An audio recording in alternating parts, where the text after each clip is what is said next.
Meus irmãos, boa noite, graça e paz. Estou alegre de poder estar com os irmãos nessa noite, ter dado tudo certo para que a gente estivesse hoje aqui. E hoje eu quero compartilhar um texto da palavra do Senhor no Evangelho de João, capítulo 3, a partir do versículo 16. João, a partir do versículo 3, capítulo 3, a partir do versículo 16 até o versículo 21.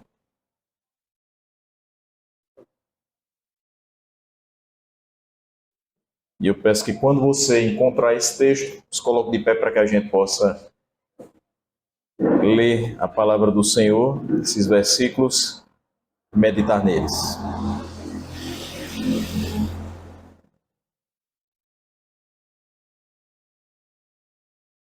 Diz o texto: porque Deus amou ao mundo de tal maneira que deu seu Filho unigênito para que todo o que nele crê não pereça, mas tenha vida eterna. Porquanto Deus enviou o seu Filho ao mundo, não para que julgasse o mundo, mas para que o mundo fosse salvo por ele. Quem nele crê não é julgado. O que não crê já está julgado, porquanto não crê no nome do unigênito Filho de Deus. O julgamento é este, que a luz veio ao mundo e os homens amaram mais as trevas do que a luz, porque as suas obras eram más. Pois todo aquele que pratica o mal aborrece a luz e não se chega para a luz, a fim de não serem arguidas as suas obras. Quem pratica a verdade aproxima-se da luz, a fim de que as suas obras sejam manifestas, porque feitas em Deus. Vamos orar? Senhor, nós te agradecemos nesta noite por ter nos trazido à tua casa. Sabemos que de vários males o Senhor nos livrou durante esse dia e te agradecemos por todos os livramentos. E te agradecemos por ter conduzido as nossas vidas até esse momento. E te pedimos que agora tua palavra fale ao nosso coração e que teu Santo Espírito use essa pregação para nossa edificação e ânimo diante de ti nessa noite. Assim nós oramos no nome de Jesus. Amém. Você pode se assentar com a sua Bíblia aberta nesse texto. Meus irmãos, esse é talvez o mais famoso resumo do Evangelho de toda a Bíblia. Praticamente todas as pessoas, mesmo novas convertidas, vão saber o que João 3,16 diz. E esse porquê que inicia o versículo 16, ele se refere ainda ao versículo 15. A gente volta um pouquinho no versículo 14 para que a gente possa fazer essa relação iniciando depois o versículo 16. O versículo 14 diz assim: e do modo por que Moisés levantou a serpente no deserto, assim importa que o Filho do Homem seja levantado. Qual o propósito de que o Filho do Homem seja levantado? Vem o versículo 15. Para que todo o que nele crê tenha a vida eterna. E aí ele vai para o versículo 16, também relacionando isso que ele acabou de falar, sobre a vida eterna. E sobre aquele que crê no Filho de Deus, no Filho do Homem. E diz, porque Deus amou ao mundo de tal maneira que deu seu Filho unigênito para que todo que nele crê não pereça, mas tenha a vida eterna. Então, essa é a missão do Filho. E é o nosso tema de hoje, é a missão do Filho. O porquê vai se conectar ao versículo 15 e explica o que aconteceu para que fosse possível ter a vida eterna. Que Cristo fosse levantado dentre os homens e que a fé em Cristo possibilitasse a vida eterna. Todo o que nele crê vai ter a vida eterna. Então, eu não sou salvo pelas minhas obras, eu não sou salvo porque Deus olhou para mim assim, viu algo de especial em mim, mas eu sou salvo por meio da fé em Cristo. E essa fé que é colocada no meu coração, na pessoa de Cristo, para que eu seja salvo, é fruto da graça de Deus. Então nós somos salvos pela graça, por meio da fé. Eu quero dizer que João e Paulo estão ali falando a mesma coisa. O texto diz que Deus amou o mundo de tal maneira. Isso é uma declaração surpreendente nesse contexto. No Antigo Testamento, a gente percebe que os escritos judaicos e toda a linhagem do Antigo Testamento vai ter a informação de que Deus ama o seu povo. E quem é o seu povo no Antigo Testamento? Israel.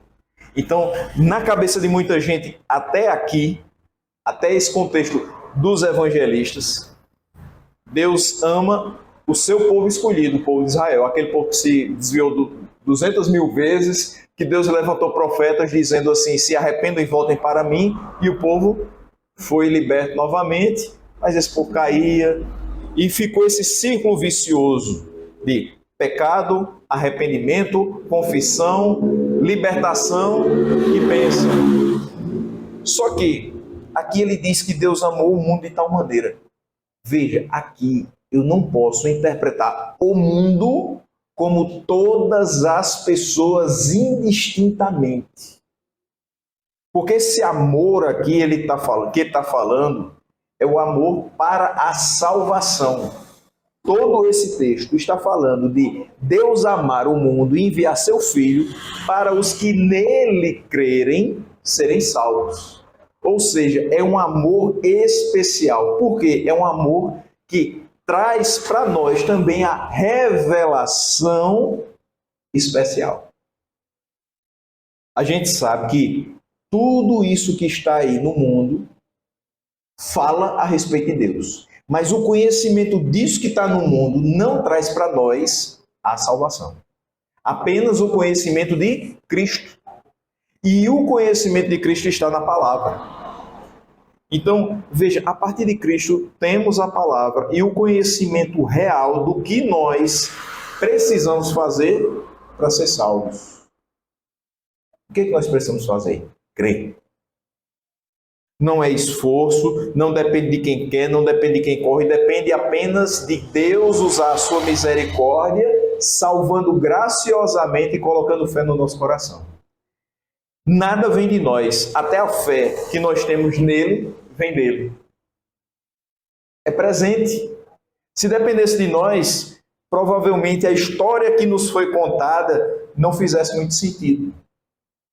Olha, existiu um homem que foi enviado dos céus, ele era Deus e continua sendo Deus, mas ele se fez homem para que você pudesse ter vida. E como é que ele fez você passar do estado de morto para o estado de vivo? Ele se ofereceu como sacrifício em seu lugar. Então, ele veio em forma de gente, ele habitou entre nós vimos a sua glória, glória como do unigênito do Pai, sem pecado ele se ofereceu por nós, se fez maldito por nós e não somente possibilitou, mas garantiu que nós tivéssemos nova vida e uma vida para a glória de Deus. Talvez toda essa história que eu acabei de contar para você não fizesse o menor sentido. É por isso que ele tem que arrancar o nosso coração de pedra e colocar o coração de carne para que a gente entenda. E é por isso que a gente tem o auxílio do Espírito Santo. Para que a gente compreenda o que está escrito aqui. Porque isso aqui tem tudo a ver com a nossa salvação. E aí veja só. Deus amou o mundo. Quando ele fala o mundo aqui, ele está dizendo o seguinte. Deus possibilitou a todo o que crê em Cristo a vida eterna. Não somente o judeu. Esse é o grande ponto. Por isso que ele não diz Deus amou o judeu de tal forma que todo judeu que crê em Cristo vai ter a vida eterna. Não, ele diz Deus amou o mundo. E de uma maneira tal que João não tem como descrever melhor. Ele não pode dizer Deus amou de uma maneira surpreendente. É pouco. Deus amou de uma maneira graciosa, é pouco. Deus amou de uma maneira poderosa, é pouco. Deus amou imensamente. É pouco. A nossa língua portuguesa é pobre no sentido de descrever o amor de Deus. Então João diz o seguinte: ele amou de tal maneira. É quando você diz assim, meu, ele amou de uma maneira que a gente nem imagina. Indescritível. E ele amou para quê? Para que para enviar seu filho e todo aquele que crê no seu filho possa ter a vida eterna. Então, esse amor de Deus pelo mundo não é um mero sentimento, não é uma questão assim de dizer, eu amo o mundo. Muita gente fala, eu amo você, mas aquilo não passa do teto. A intenção de falar, assim, parece que saiu da sua boca, mas não saiu do seu coração. A gente sente quando é amor de verdade. Né? Quando a pessoa fala, às vezes não precisa nem falar, ela demonstra. É mais importante ainda demonstrar do que falar, muitas vezes. A pessoa pode ter esquecido de dizer para você durante o dia que lhe ama, mas ela, por exemplo, traz um copo d'água quando você está trabalhando. Olha, é amor. Ela diz assim, vamos sair para aquele local, que você sabe que ela não gosta de ir para aquele local, mas ela vai por você. É uma prova de amor. Ela diz assim, hoje eu tinha vontade de me alimentar de tal coisa no almoço, mas eu me lembrei que você gosta disso aqui, então eu preparei isso aqui. Isso é amor. Demonstrou, se preocupa, liga para você e diz assim, eu estou orando por você, me lembrei de você agora, orei a Deus por você. Isso é amor. É um amor que não é só um sentimento, mas leva a uma ação. Porque eu amo você, eu faço determinadas coisas. E aí, Deus, por amar esse mundo, ou seja, o mundo judeu, mas também o mundo gentil, ele dá o seu filho unigênito. Ou seja, é um amor que faz com que ele abra mão do único filho. E não precisa perguntar, eu sei que quem aqui é pai ou mãe não daria o seu filho a ninguém. Não dá, não empresta, não vende de jeito nenhum. Porque filho é o quê? É sangue, é parte da gente. Então não tem como dividir esse amor. Mas não é que Deus dividiu o seu amor.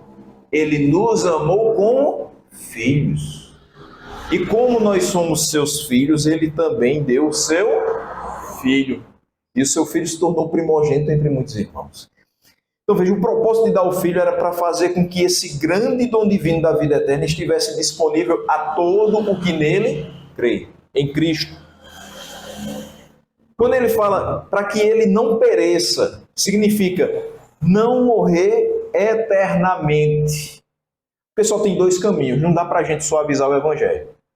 Ou você tem vida eterna, ou você tem morte eterna. Com Cristo, vida eterna. Sem Cristo, morte eterna. Quando ele diz, todo que crê em Cristo não vai perecer, então todo que crê em Cristo não vai morrer eternamente. Em outras palavras, o inferno não é seu lugar.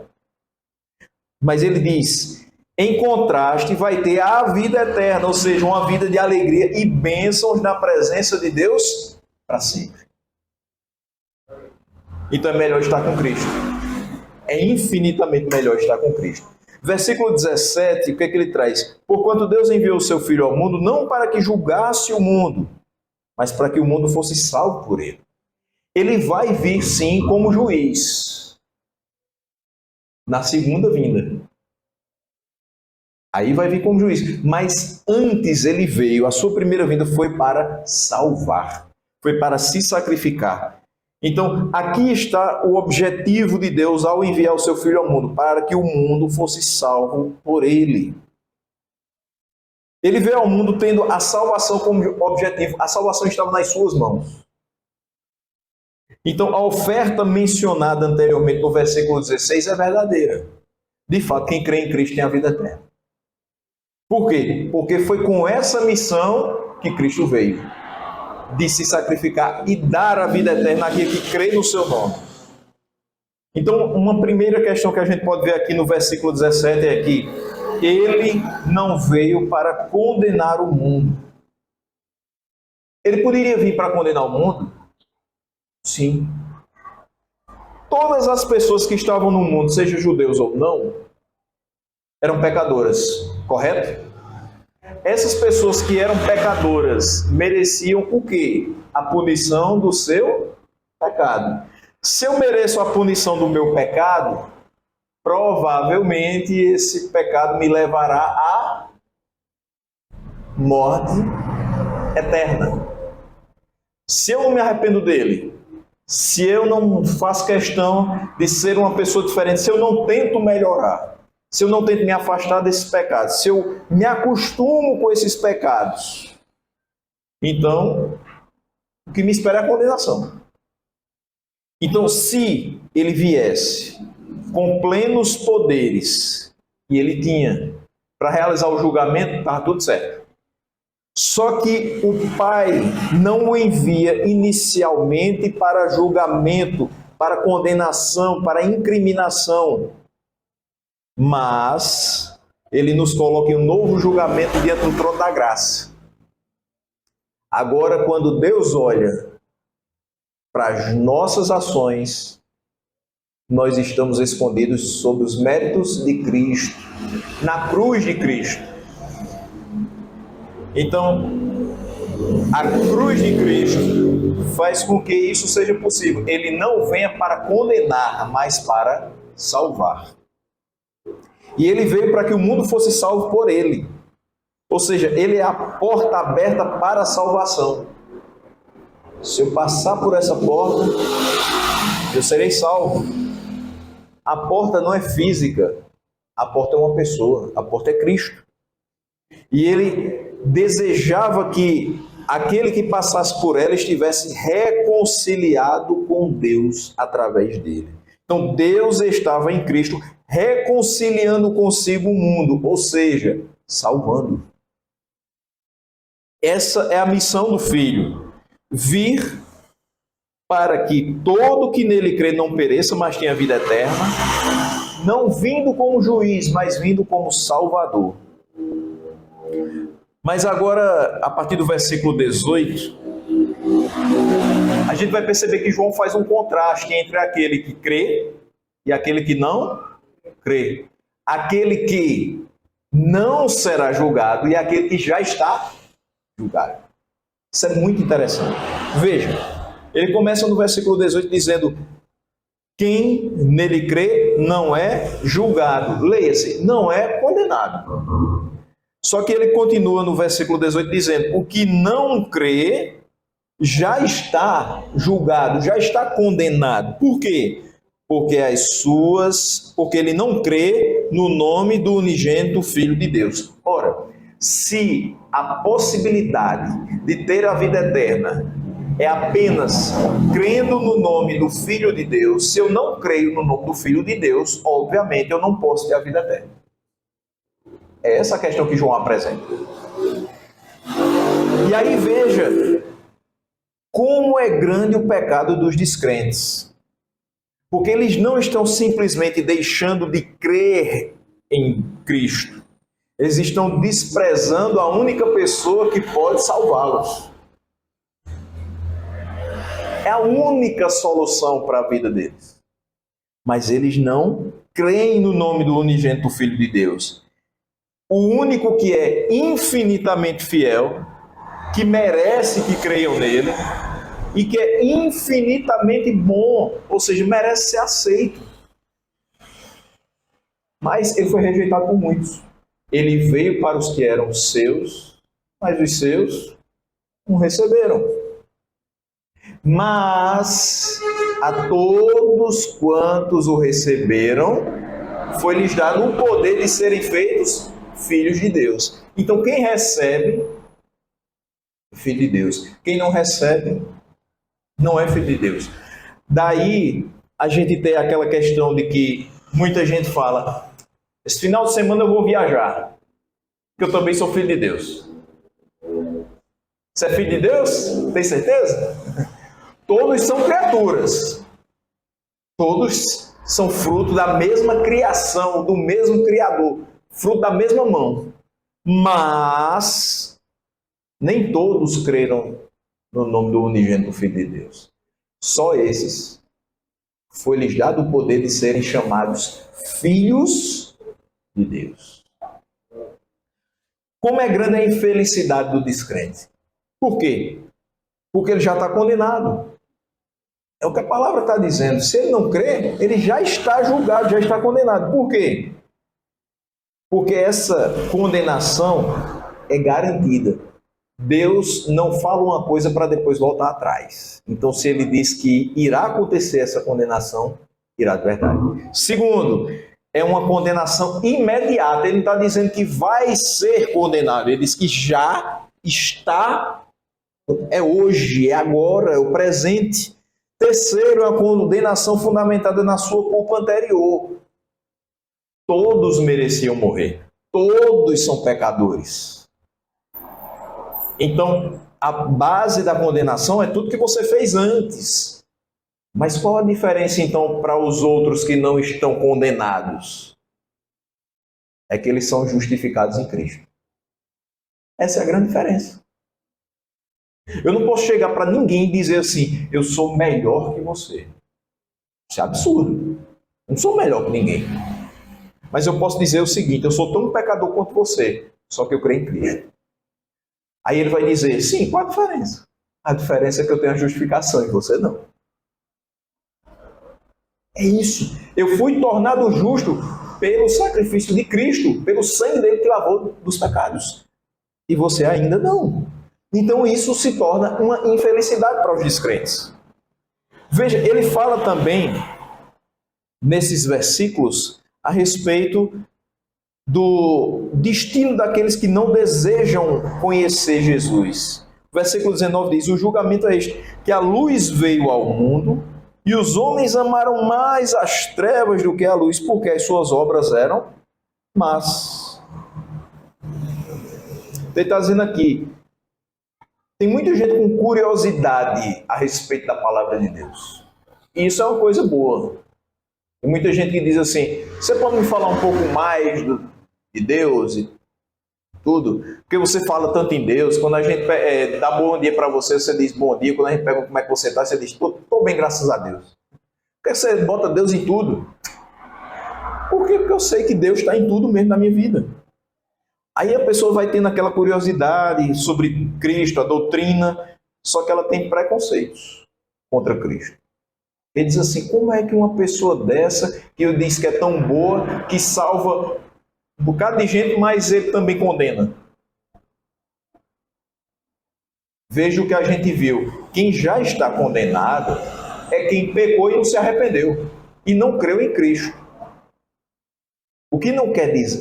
Isso não quer dizer que Cristo tem prazer nessas mortes, nessas condenações.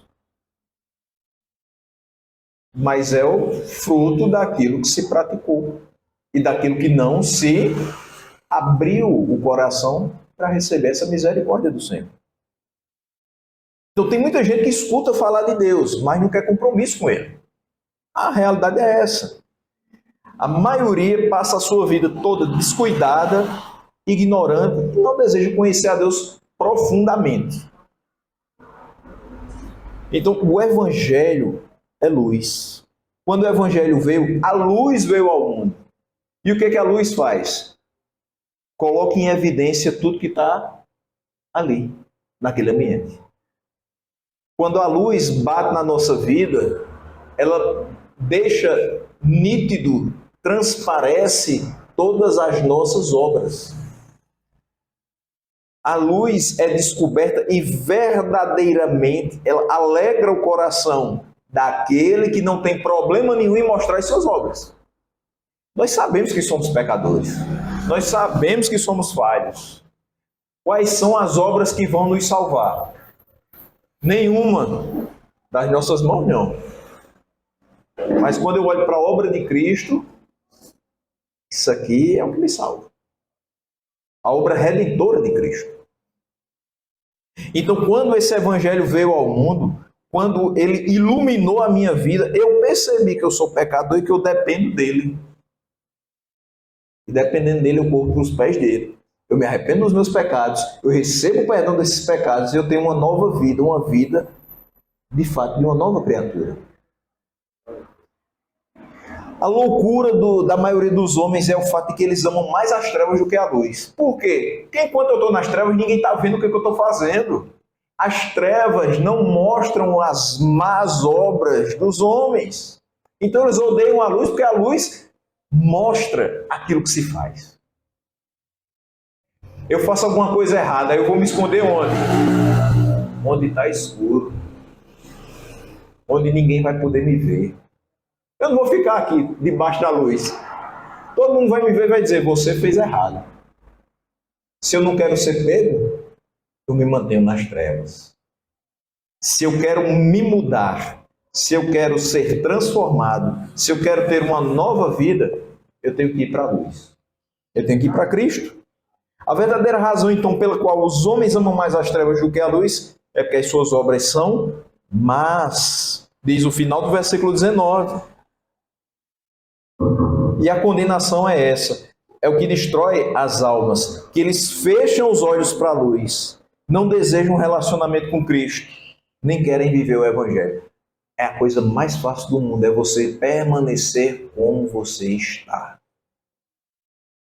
Não traz nenhum incômodo para a sua vida. A pessoa diz assim, olha, mude de vida, venha para Cristo, seja uma nova criatura, tenha novas perspectivas, Ele vai mudar seu pensamento, Ele vai mudar a sua forma de agir, Ele vai mudar a sua forma de falar, Ele vai mudar a forma como você vê as coisas ao seu redor. A pessoa diz, mas está tão bom do jeito que está. Porque ela não quer ser mudada, ela não quer. Mudança dá trabalho. Nós que digamos, né? Nós já moramos em 4 casas, em 12 anos.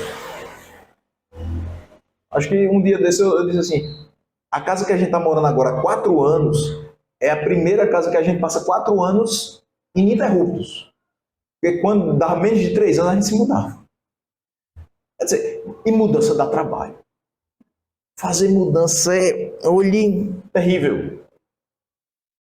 Porque você vai ter que se acostumar com o novo ambiente, porque você vai ter todo o trabalho de chamar pessoas para lhe ajudar e nem sempre elas ajudam, mas atrapalham. Porque nem tudo que cabia num local vai caber no outro. E talvez o sossego que você tinha naquele local vai se perder no outro que você está indo. Você não sabe, mas talvez seja isso que vai acontecer. Mas, veja só, eu preciso ter uma mudança na minha vida. Aquilo que eu acho que está bom demais do jeito que está, não está. Por quê? Porque hoje eu não estou enxergando a minha condenação. Lá na frente, eu vou ver. Hoje eu não estou percebendo as consequências dos meus erros. Mas amanhã eu vou ter que arcar com elas. Aquilo que Cristo não pagou na cruz por é porque Ele vai pagar no final. Eu dou graças a Deus porque Cristo veio e Ele pagou os meus pecados, porque eu não tenho como pagá-los. Sabe como é que se paga pecados? Se não for pela morte de Cristo, que derramou seu sangue e pelo derramamento de sangue houve a remissão de pecados, é pela morte de quem pecou. Ou seja, quem não foi justificado por Cristo vai ter que pagar no inferno. Só que não é um pagamento das 9 horas da manhã às 3 horas da tarde sangrando numa cruz. É eternamente no lago de fogo e enxofre. E dizendo assim, me tire daqui, não tem como sair daqui. Venha me refrescar a língua com um pouco de água. Não, nem você pode passar para lá, nem ele pode passar para cá. O rico e Lázaro. Não tem comunicação entre os dois ambientes. Ou você é salvo por Cristo ou não é.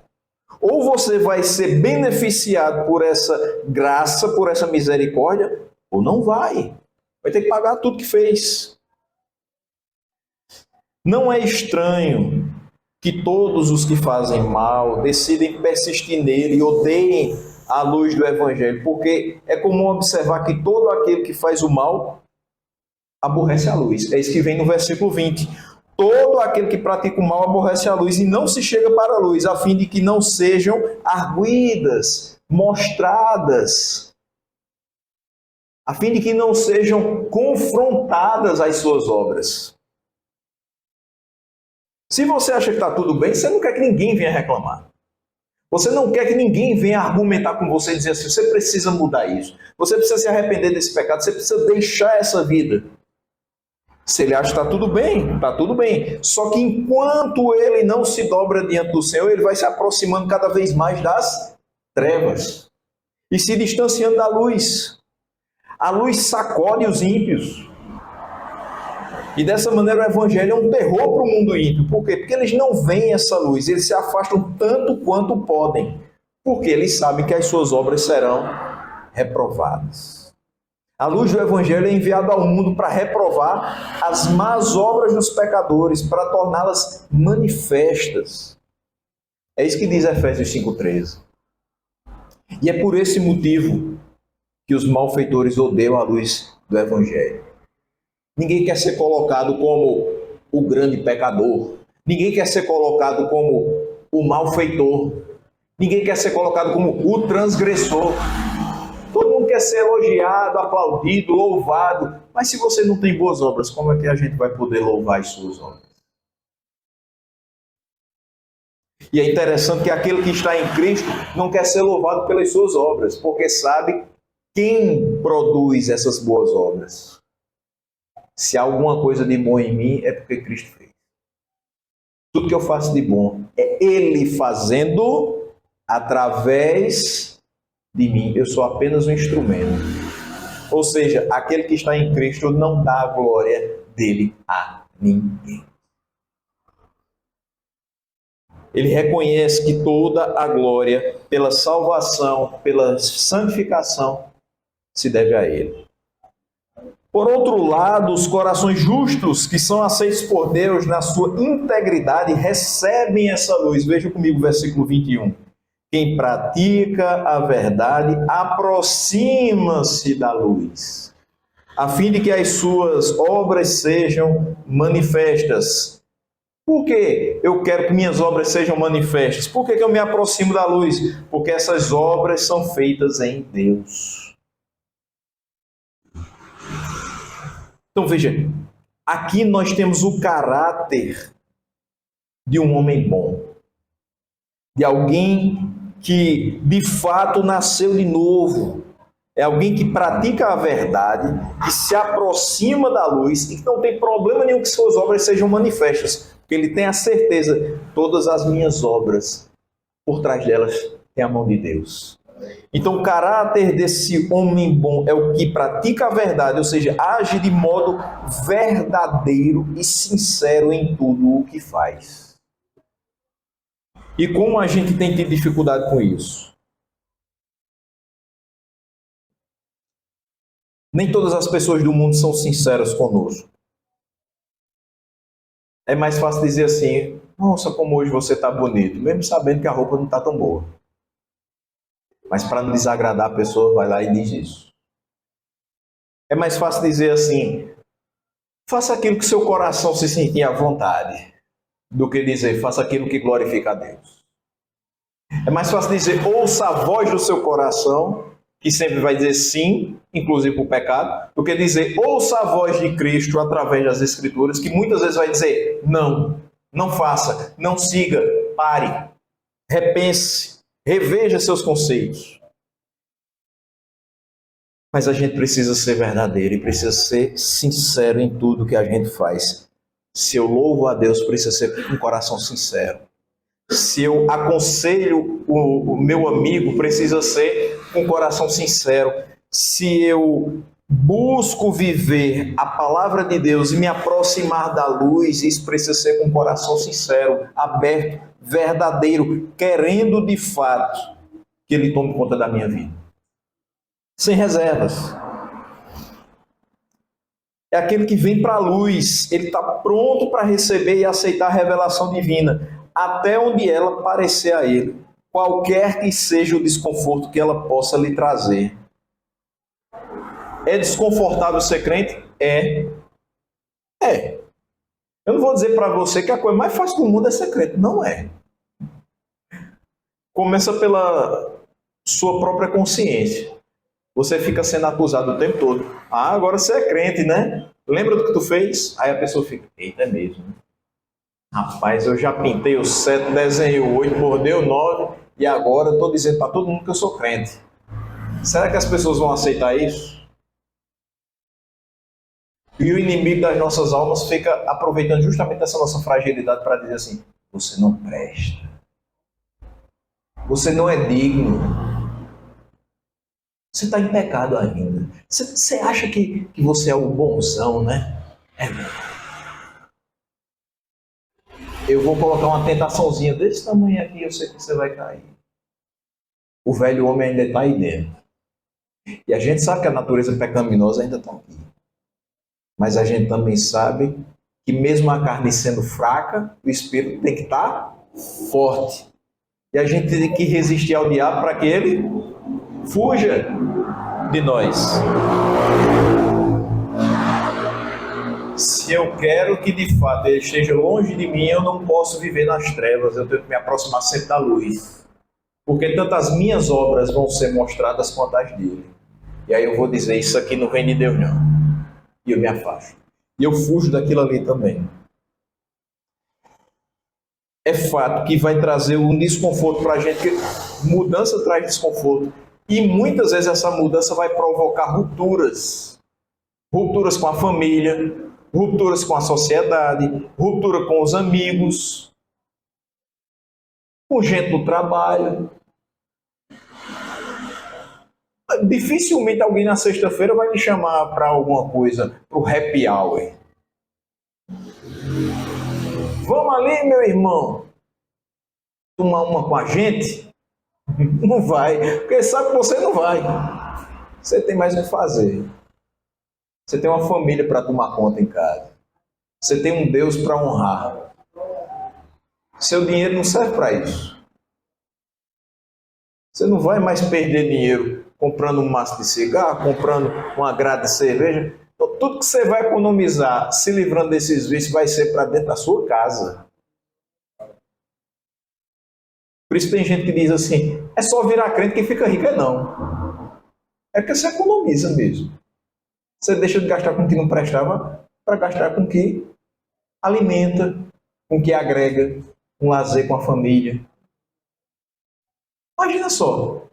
Às vezes no supermercado eu fico olhando assim aquelas grades, aqueles carrinhos lotados assim pro final de semana, né? É metade de linguiça, porque não dá pra gente comprar mais carne, né? Só linguiça é o máximo que dá pra gente comprar. E carne sem osso. Ovo, fiambre, essas coisas.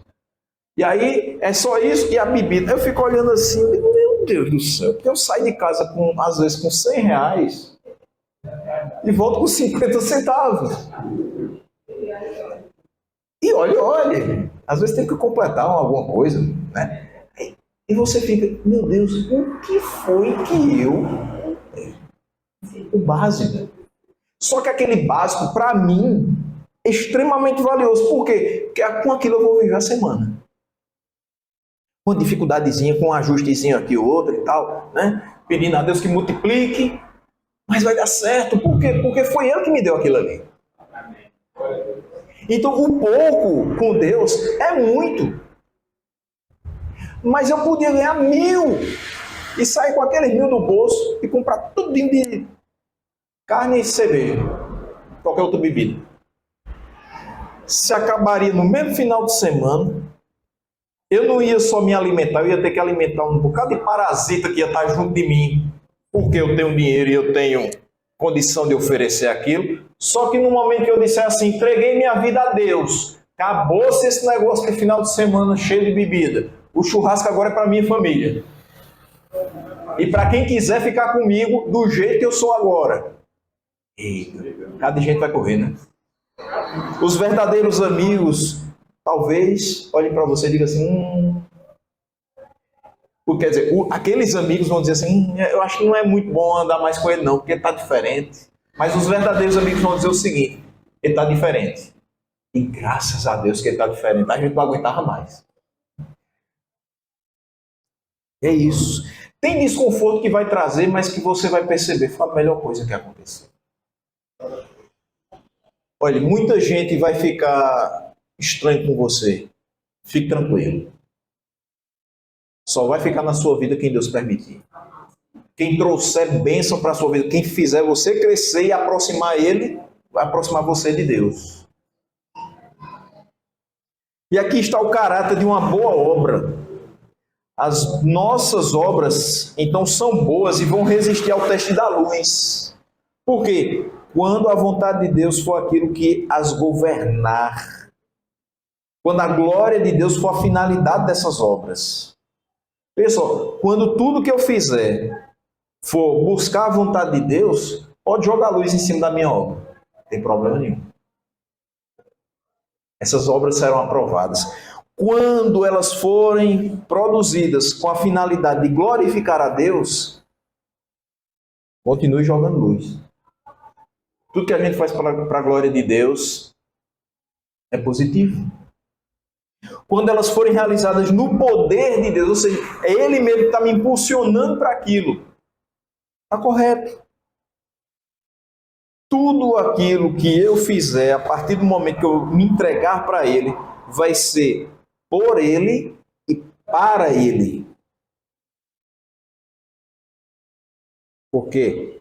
Por Ele, para Ele e por meio dele são todas as coisas.